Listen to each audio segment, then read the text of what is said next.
You know, it loads main. We have some statements. We have some loops. We may call some functions, you know, and then we're done. There is also object-oriented programming. Object-oriented programming is the idea that you can model your data in such a way that you have pieces, that you have data that consists of values and of functions, which are more appropriately known as methods, that act upon that value. So you can have a circle class. It was part of a graphical interface.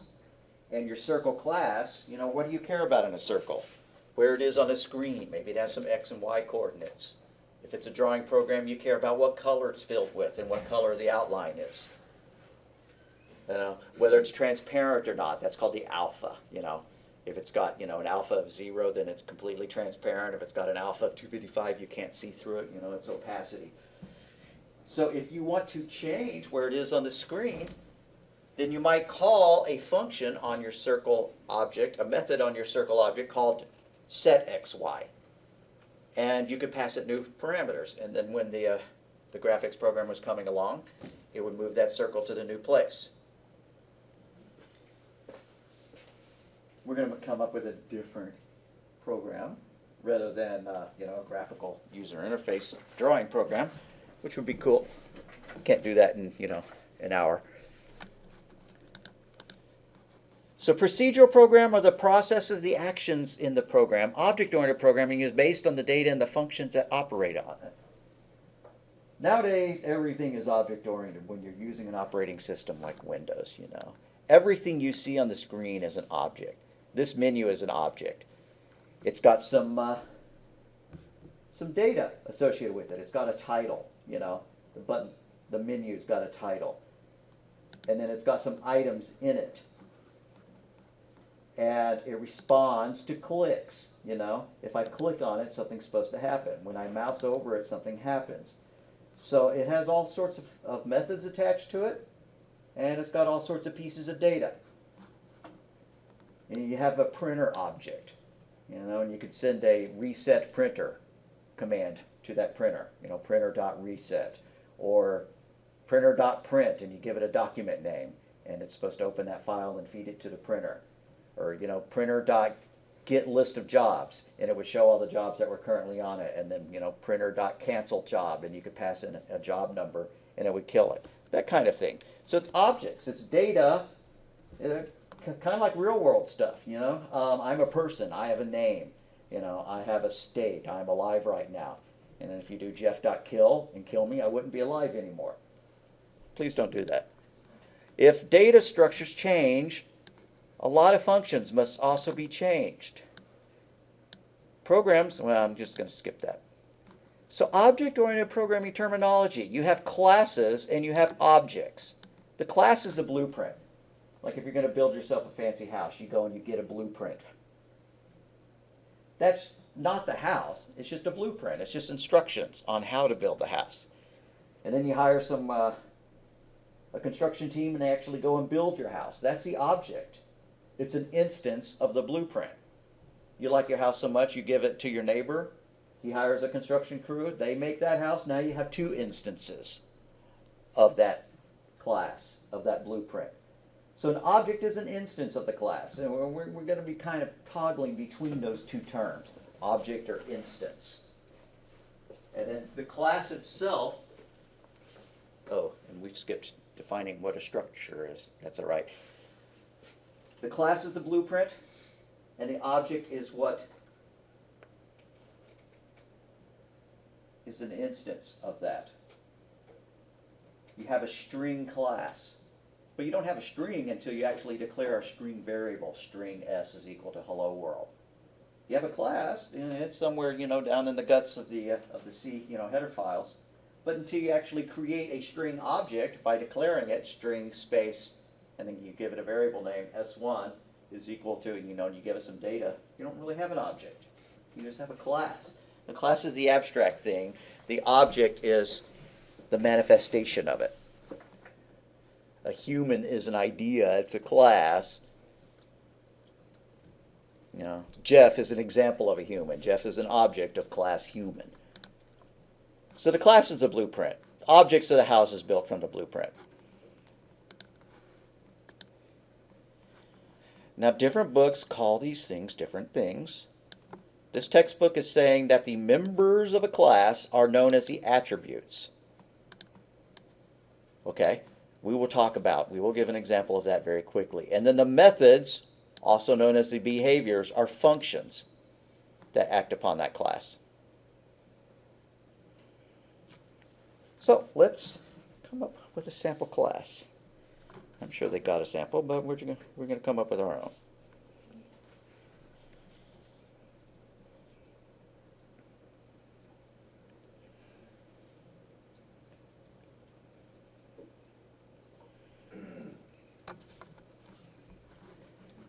So fire up Visual Studio, File New,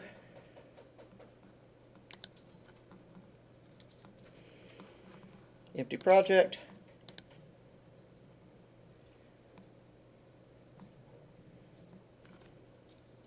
Now ideally a class should be defined in a header file, and then you could argue that it should be implemented in a CPP file. Some people stick the entire implementation of the class in the header file just because it's easy.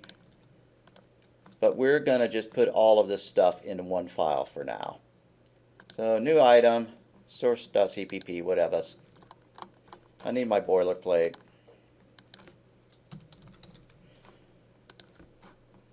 I think I'll put a string class in it as well. So using or include IO stream, include string. All right, let's make an employee class. Or a computer class. We're going to make a computer for sale. We're going to be tracking inventory for computers.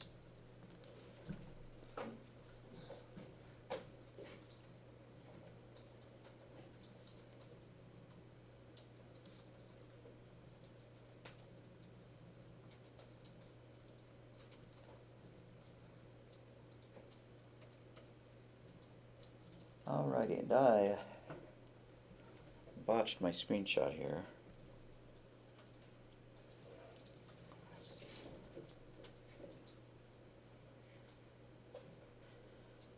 I'm pulling it up just so I get the syntax exactly right rather than making I'll modify it.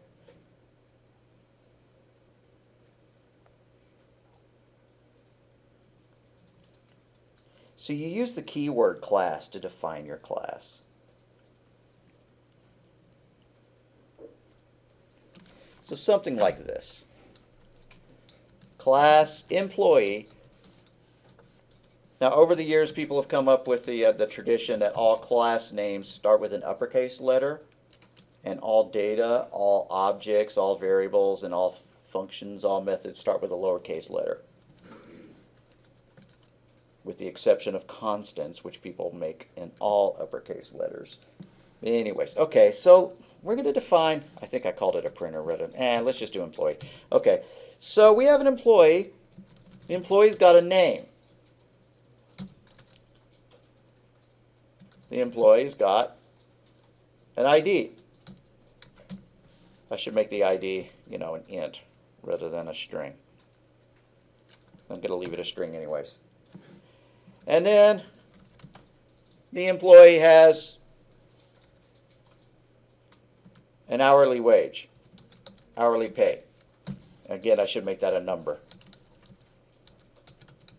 I'm going to go back and clean this up a little bit. I'm going to say that ID should be an int, and the hourly pay should be a float.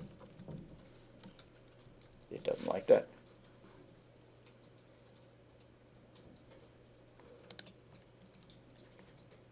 Well, that was odd. Okay, it underlined it and then stopped underlining it. So I have an employee class.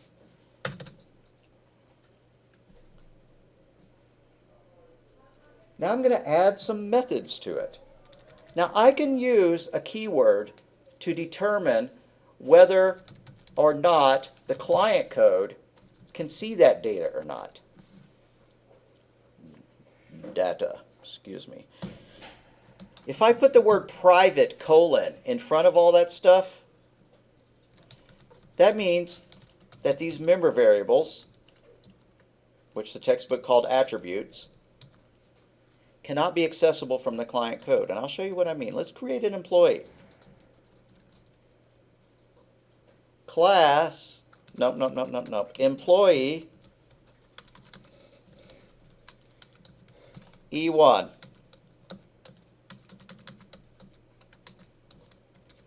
Semicolon. And then E1 dot name is equal to Fred.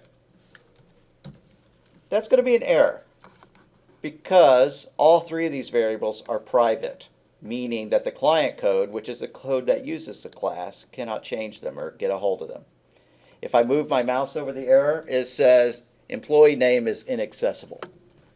So I come back up here and temporarily I just make that public. I change the word private to public. Now I can change the name of the employee. Also, I can set his ID to 123 and Fred's hourly pay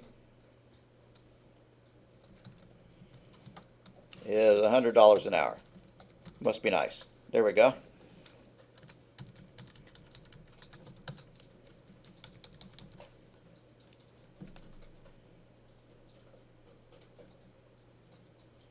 So our definition of a class is data, and then the functions, the methods that act upon that data. Let's write a function that all it does is display information on the screen. So let's write a function called display. Void display. It's a function that's enclosed inside the class. And all it needs to do is display the employee's name,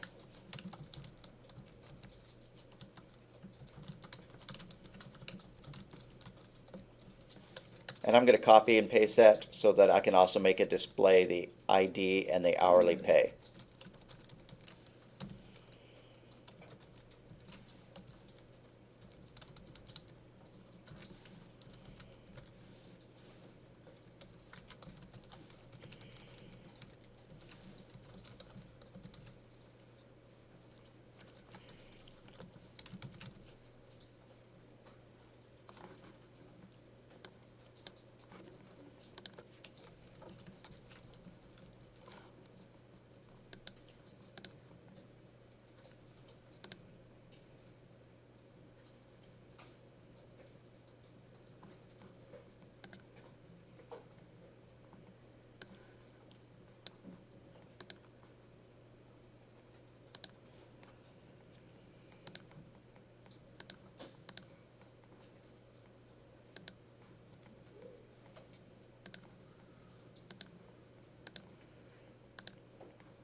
Alrighty, it didn't do anything because although I created the object right here, I didn't display it. So after I set those three values, I'm going to call e1.display, the method, the function that is attached, and it should print the information out about that employee. Name Fred, ID 123, hourly pay 100. Okay, obviously I needed some spaces or stuff in order to make it look a little bit prettier. Maybe a /t after each one of those things, you know. But hopefully that got the idea across. E1 is one variable that contains pieces of information, multiple pieces. It's got both a name and an ID and an hourly pay. You can make an object that has hundreds of members, you know. You can make objects that contain other objects. Classes that contain classes that contain classes. This is actually an example of that because string is a class. So this class, employee, has another class inside it.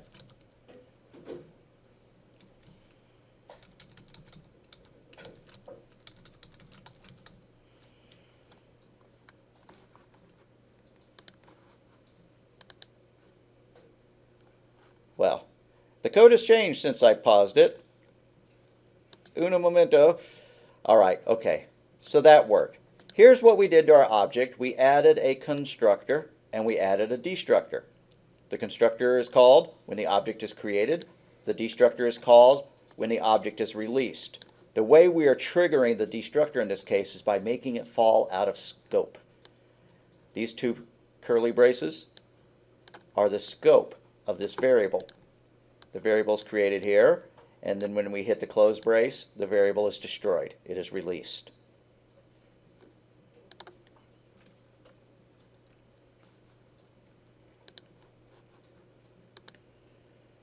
So, objects, data hiding.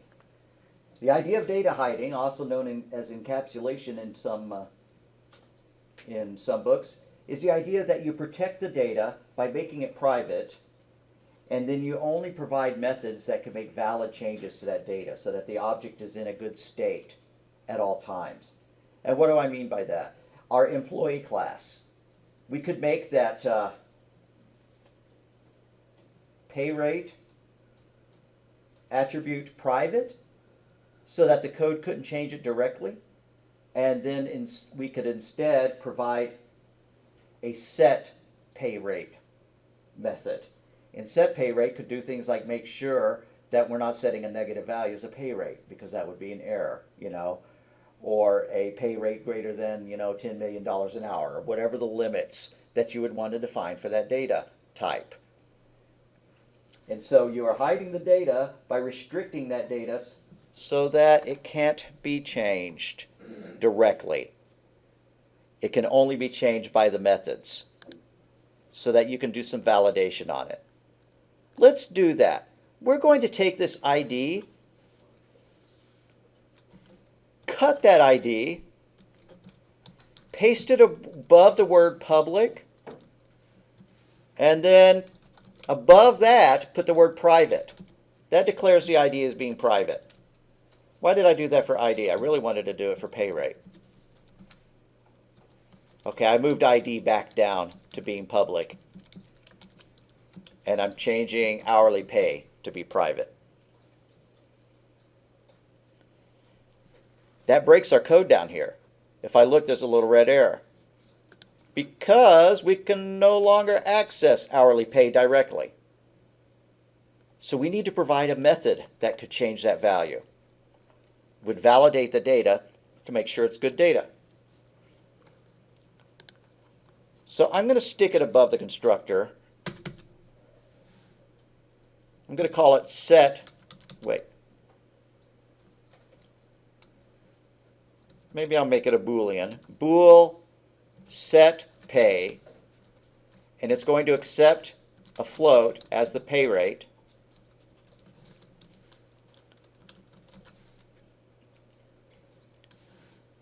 And so what we're going to do is say hourly rate is equal to pay.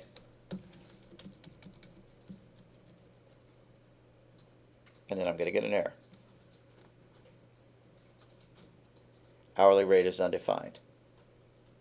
Oh, that's because it's called hourly pay. You know what? Just change the name of hourly pay to pay everywhere. Makes it easier to type. You'll also have to change your display method. I just want hourly pay to be called pay everywhere for ease of typing.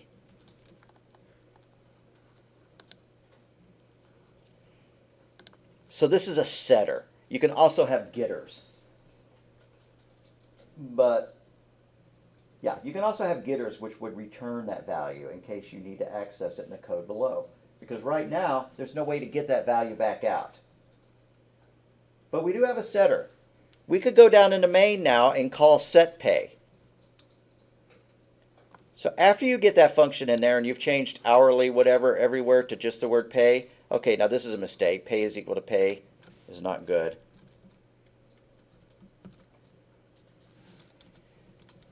We're going to use the this pointer to differentiate between this member variable and this parameter. So setPay accepts a parameter named pay, and we use that parameter to fill in the pay value for this object. That's what this means. So this hyphen greater than pay is equal to pay. I would not have had to do that if I made this have a different name. I hate that because once I start using this, anyways. If the parameter here had a different name than the member variable here, I could have eliminated using that syntax.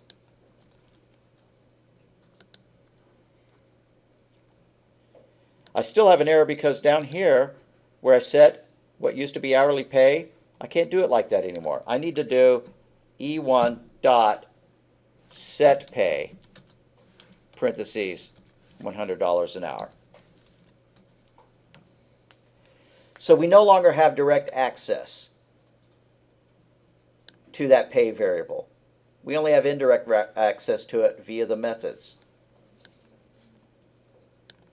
We're defining an interface for this object. The interface defines how it can be used. All of these methods are part of the interface.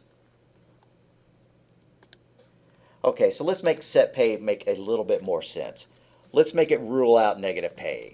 If pay is less than or equal to 0, nobody works for free here, then we're going to print an error message. Cout pay cannot be negative /n. I'm going to take those curly braces out just to conserve space on the screen. So if pay is less than equal to 0, cout pay cannot be negative, else this dot pay is equal to pay. And since I didn't actually make it declare a return a true or false, I'm going to change set pay to void. No, I'm not. I'm going to implement it correctly. I apologize. Put the curly braces back in. And if it says pay cannot be negative, let's return a false. And then if the client cared, it could check, when it calls set pay to make sure whether it worked or not. Else, curly brace, this pay is equal to pay. It's working. And so let's return a true. We have done some validation. We have guaranteed at this point that pay will never be negative. It can be 0 because we don't give it an initial value.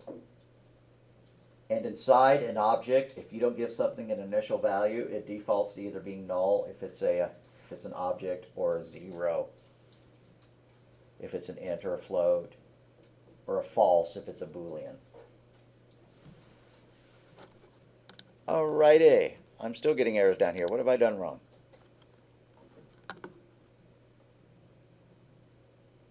Class employee has no member display, says you. Oh, I'm missing a closed curly brace.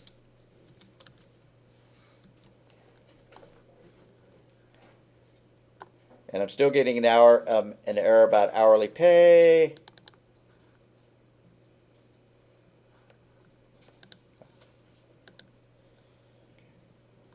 I think it's fixed now. Okay, so he still has a pay rate of 100.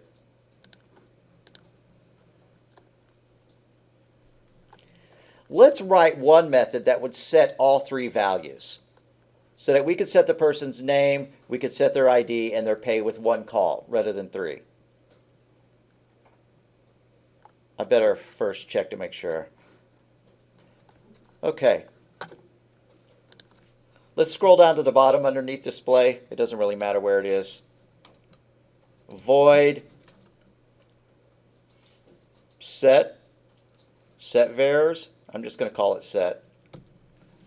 And it's going to accept a name, so string space name, an int ID, and an int pay. Nope, a float pay. And we're going to use 3 statements in here. 3 lines. This dot name is equal to name. Excuse me, dot is Java. This arrow, arrow, dash greater than, name is equal to name. This dash greater than ID is equal to ID.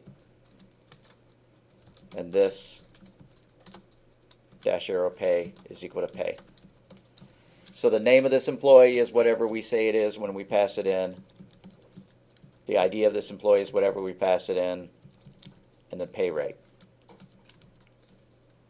So I'm going to go down here to main and create another object. Along with object E1, I'm going to make an employee E2. Employee E2, E2.set Brutus is the name. This employee's number is 567, and they earn considerably less than Fred. They earn $20 an hour. And let's call display on E2 as well so we can see that information. E2.display.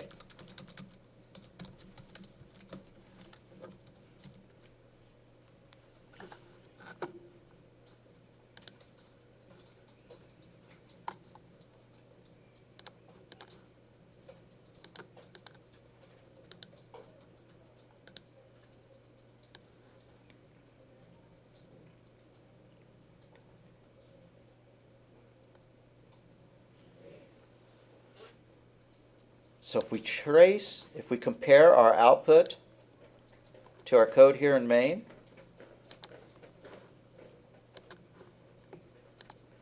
what we'll see, employee E1, we create an employee object, even though it doesn't have any valid data, it was constructed. So the instructor was invoked, which printed out a message, I'm making an employee. Then we created another employee, so the constructor was called again. Normally you don't put print messages in your constructor. We set the name of that object to Brutus, 56720. Then we call display, so that's what we saw. And then for the first object, has a name and an ID and a pay. So this code is showing setting all that data in one call, E1.set. And then, or E2.set, and then E1, the values are set with 3 calls. So you can do stuff like that if you think that it makes the code easier to read. You know, if you have a whole bunch of member variables and you want the ability to set a whole bunch of them at once, it's okay to write a method that does that. It's also cool to make a constructor that accepts data like that.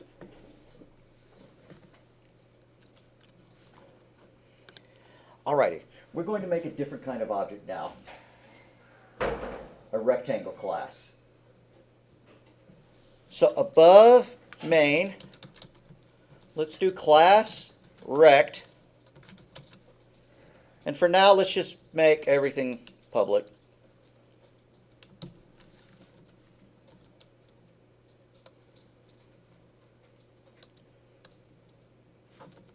Now let's be hardcore and make our data private. H is going to be the height of the rectangle and W is going to be the width. So private int H, no, wrong syntax. I slipped into Java again. Private colon int H, comma W, height and width.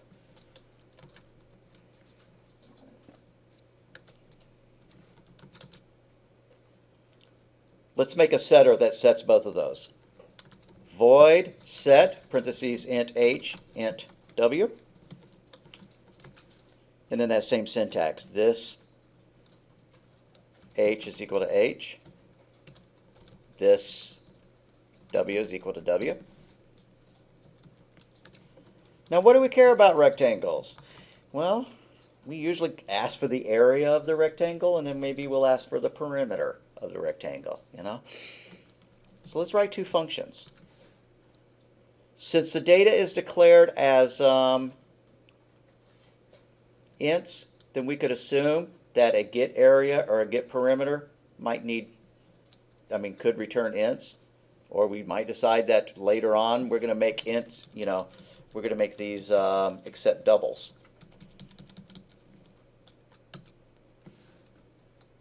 So let's go ahead and make it a float. Get area. Float get area. It doesn't take any parameters because we're performing a calculation. I forgot to make set public. We're going to come up here and eventually add the word public colon in front of set. So let's do this. Float area is equal to this h times this width. And then let's return area.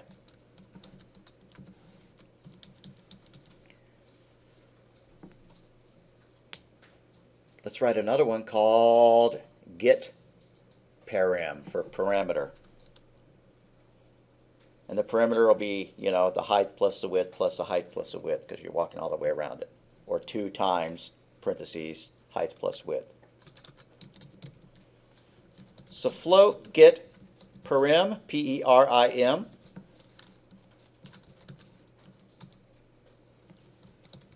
Float, P, short for parim, is equal to 2 times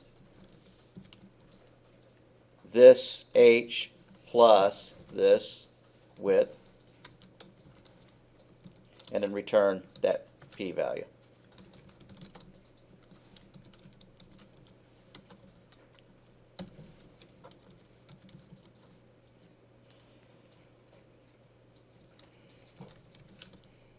Alrighty, now that we have this class, above all that employee stuff, I'm just removing blanks to make it a little more compact on the screen.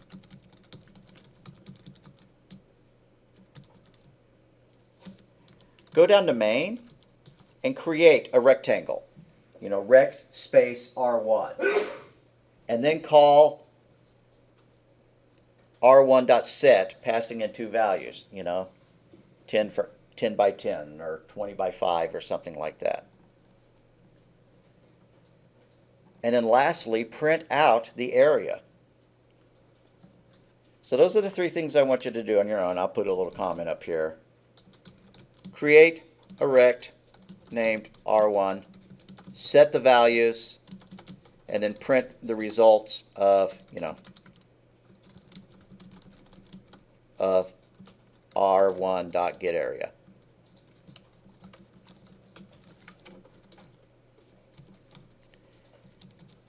And of course I'll do this too, but I'm just kind of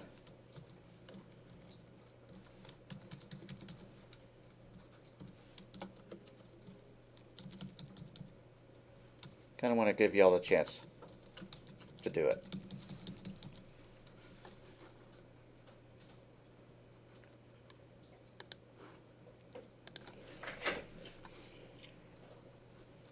Alrighty, so I'm going to come down here, make a rectangle, rect R1, R1.set. It's going to be a 1 by 1 rectangle. Don't I have a set method? Oh, I forgot to make things public. So after my variable declarations, above the void set, I need to add public colon.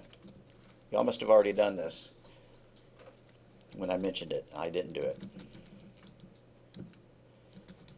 Then I need to print it out, you know, or at least print out the area. So R1 area is equal to, end quote, arrow, arrow, R1 dot get area, ENDL. And we could call get parameter the same way.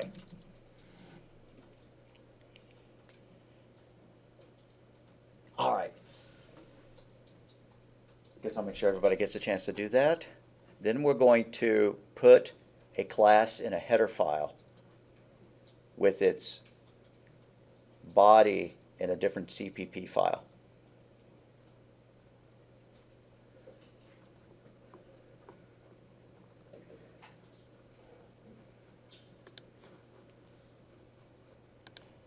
So I changed it to 10 by 20. I'm going to run it.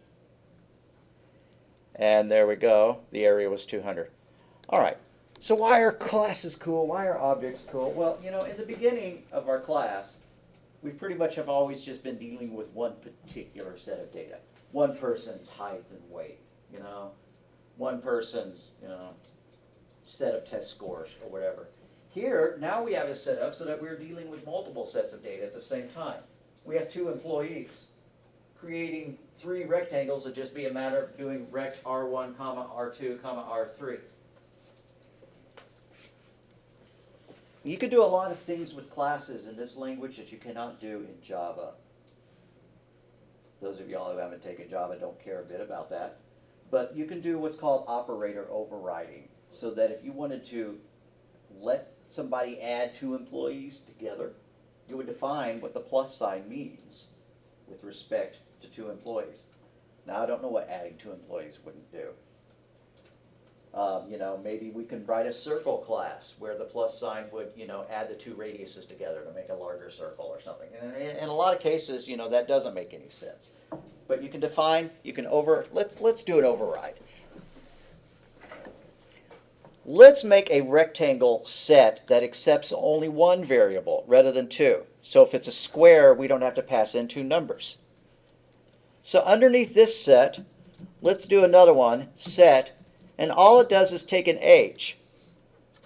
So void set int h, and this thing's height, this h, is equal to this thing's width is equal to the height that was passed in. It's just a fancy way of setting both variables at the same time. If you don't like that, you could do this h is equal to h, and then you could do this w is equal to h. Once you change that, go down to main and create another rectangle. Or just change the call to R1 so that when you call set, you only pass in 1 value rather than 2. Make it a square that's, 4 on a side. So just set parentheses 4, R1 set 4. And then when you run it, it should display an area of 16.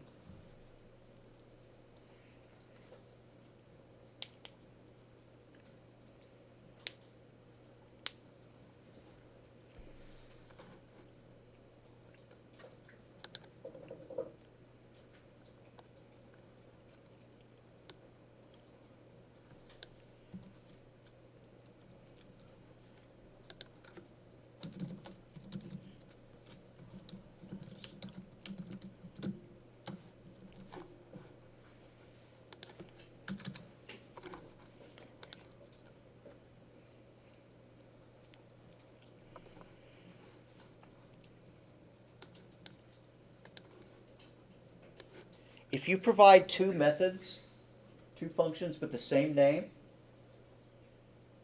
but with different parameter lists, that's known as overloading. Overloading sounds dangerous, but it's not. I'm going to overload this function. Not dangerous. It just means that you've written a function that has the same name but 2 different parameter lists. And the compiler figures out which one to invoke based on how many parameters and what kind of parameters you pass in. If I pass in an int, it's going to call this one. I can make another version of set which accepted floats, just in case they want to set, it to be a 4.5. Of course, if I'm going to do that, I better change the data to be floats rather than ints. But that is an example of why classes are cool. If you're going to change the data format, you really only have to change it, in one place, which is inside the class for the most part. I could change that word int to float, and the code would compile just fine with no changes, I believe. Float. Now to test it appropriately, I'd need to go down, and set values that were, floats rather than ints. And right now we don't have a version of set that accepts floats. So we might have to make a few more changes in order to get it to work. All right, are we all good? What we're going to do now is create one more object called a circle. But we're going to define it in a header file. So go back to your Solution Explorer, and in the same place where we always do source files, do add. I'm tempted to do this, add class. But that's kind of cheating. Let's do it anyways. Add class.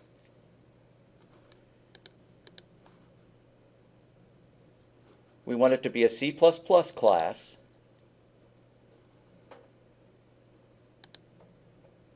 Click Add. We want to give it a class name. Let's call this one Circle. It doesn't have a base class, so we're not going to fill in anything in that field. And I'm sorry you can't see this, but once I typed in class name, it's going to create a H file called circle.h, and it's going to create a CPP file called circle.cpp. So I'm going to click Finish. All right, if we go and look at the header files, there's a header file called circle.h. I'm going to pop open that.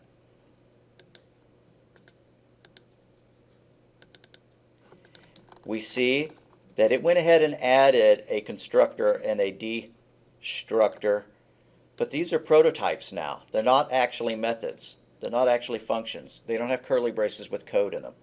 That's the header file. If I go and look at the CPP file, I will see that now we do have. If you look at the declaration, it looks a little bit weird. Our functions in the past have been defined just by their name in the parentheses, but now they're also being defined by the name of the class followed by 2 periods. Let's go back to Circle and add a radius member. So I'm opening the .h, and we're good with the .h.cpp. That all work for everybody? Float radius.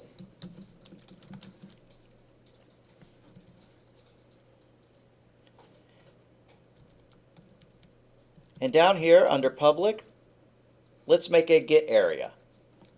So float get area. But it's just a prototype, so I'm going to put a semicolon at the end of it.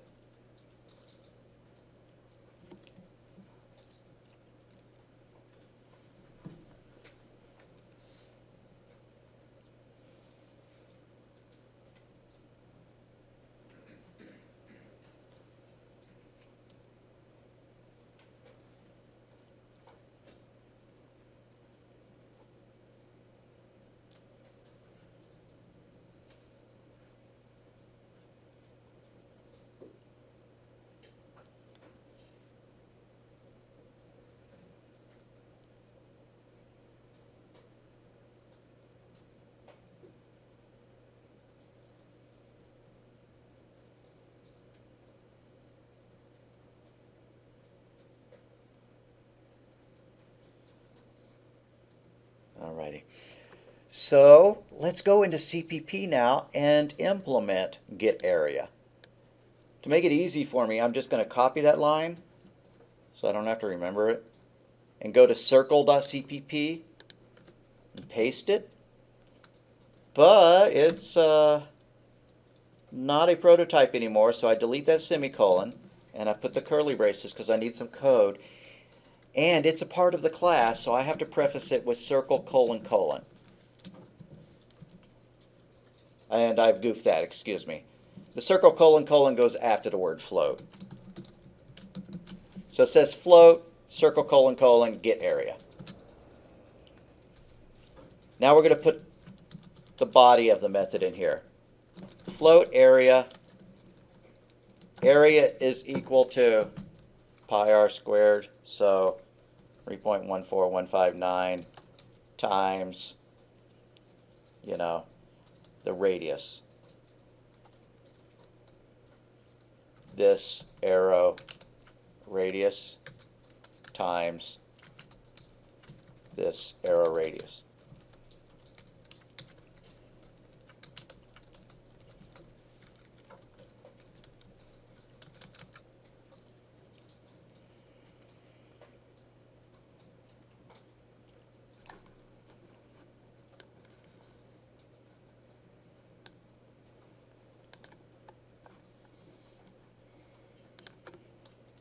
All right, I know this looks weird, but I'm doing that just so that it's easy to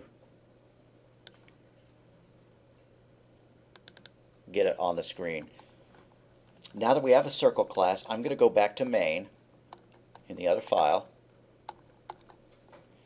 and above rect, I'm just going to make a circle. Circle C1. I didn't make a set method, so I'm just going to change the value of. I'm getting an error because I haven't done # include for the circle. So scroll up to the top, # include, and I need to put it in quotes rather than angle braces, circle.h. If you put it in angle braces, it does a search of the search path of C++'s header search path for it. If you put it in quotes, it makes it assume that the file is in the same directory. And in this case it is. Okay, so now in my source.cpp, I've added that include. I'm going to go back down to main. Circle C1. I need to set the radius. So C1 dot. Did I make the radius private?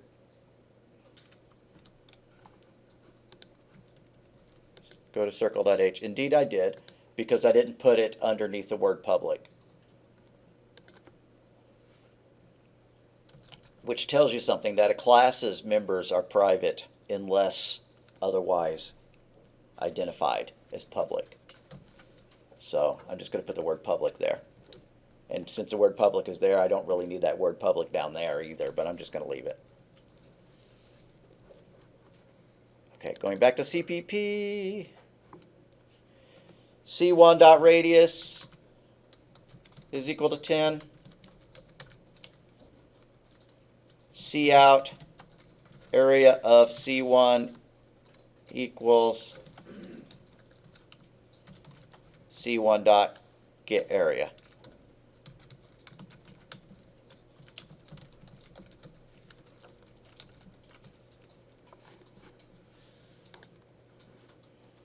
There were build errors. All right, what did I do wrong with this method right here, my get area method?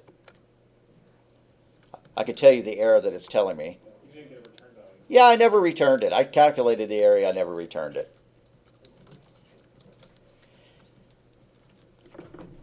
Okay, this kind of brings up a point. A lot of people, when they're first learning object-oriented programming, they think, okay, I need an area member. So they go and they define, float space area. And then if you were going to do a circumference, they think, okay, I better declare a circumference variable. No, you don't. If the value is going to be calculated, don't make a variable that holds that value. Area should be calculated each and every time. Why? Because if you change the area of that circle, if you make it 100 rather than 10, then whatever value was in that area variable is no longer valid. It would need to be recalculated. So don't bother making that variable in the first place.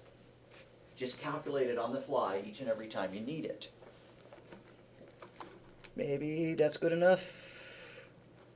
Okay, so a 10 by 10 a circle of radius 10 actually has that. All right, what I would like for you to do, if you did get that working, and I'm going to wander around now, is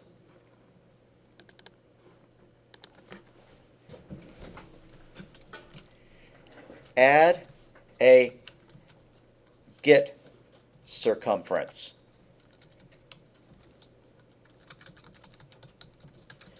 Method to your class. The value, how you calculate a circumference is 2 pi r. So the formula is circum is equal to 2 times 3.14159 times radius, or this dot radius, this dash, this arrow radius. So to get that to work, you're going to have to modify the header file. Then you'll want to modify the circle.cpp file. And it'd be nice if you put a print call inside main to actually print it out.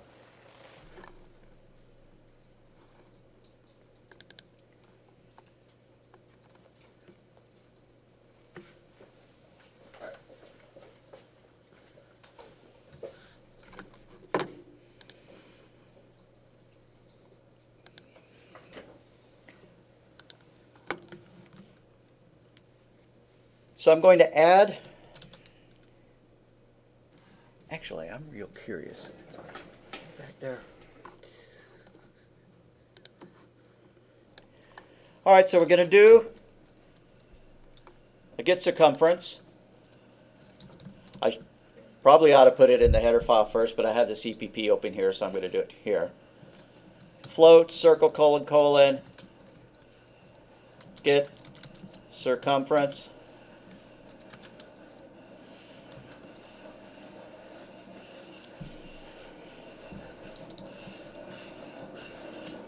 Float C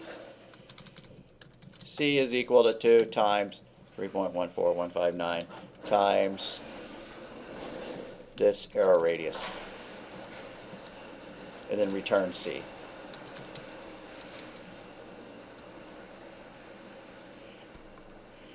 Now it's complaining because, well, how odd. It's telling me this is a static member. Probably just because I haven't defined it in the header file. So I'm going to grab that. Nah. I'm going to go to the header file, and underneath get area, float space, get circumference, like that. And I may as well make the header file, main, print that as well. So I'm just going to copy those 3 parts of my cout, which is probably all on one line on your code, and do circumference of C1, and then instead of getting area dot get circumference.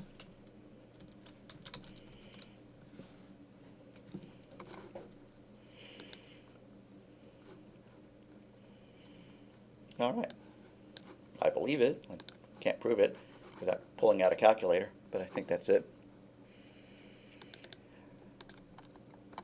All right, guys, so what have we learned today? We've learned how to declare a class. You use the class keyword, you give it a name.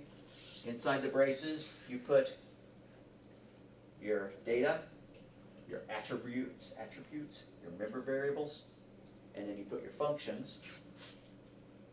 You can break them up like this to where you have a header file and then you have a CPP file with the same name. Or you could declare the whole shebang right inside the CPP file where you're about to use it, or you could put the whole shebang right here. What I mean by that is, say I'm going to write one more function. I don't even know what it's going to do. Void, duh, cout, duh, you know.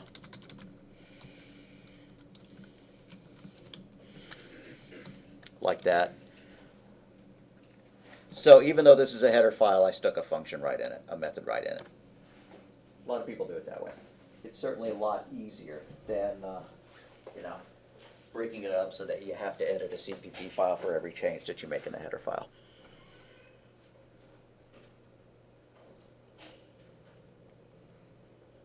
All right, I think that's enough.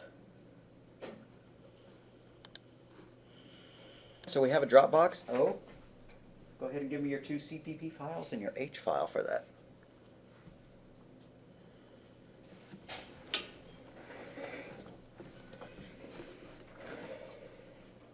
Anybody get compilation errors on their perimeter? Or, excuse me, circumference. Well, we are done as soon as you get it uploaded.